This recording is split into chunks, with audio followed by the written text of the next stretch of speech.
कोपरगाव शहरासह सिन्नर तालुक्यात सुरू असलेल्या चोरींच्या घटनांचा अखेर उलगडा झाला असून सिन्नर पोलिसांनी मोठी कारवाई करत 3 आरोपींना अटक केली आहे। या टोळीने शेतकऱ्यांच्या शेतातील इलेक्ट्रॉनिक मोटारी, ट्रॅक्टर ट्रॉली तसेच कोपरगाव शहरातून एक बुलेट मोटरसायकलही चोरी केल्याचे तपासात समोर आले आहे।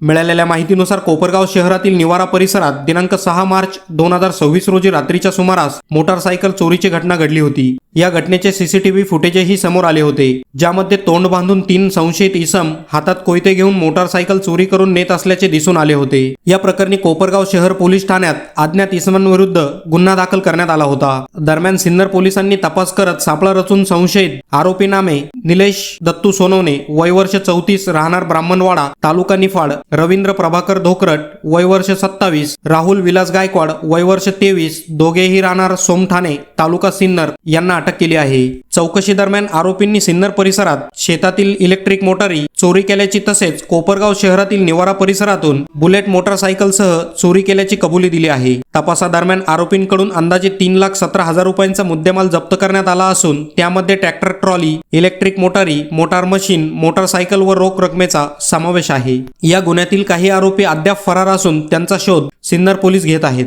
दरम्यान आज आरोपींना कोपरगाव शहर पोलीस ठाण्यात आणून निवारा येथील चोरीच्या घटनास्थळी पाहणी करून पंचनामा करण्यात आला आहे। सिन्नर पोलिसांच्या या कारवाईमुळे कोपरगाव व सिन्नर परिसरातील नागरिकांकडून पोलिसांचे कौतुक केले जात आहे। बातमी तुमची, प्राधान्य आमचं। प्राधान्य न्यूज साठी प्रमोद पवार, कोपरगाव।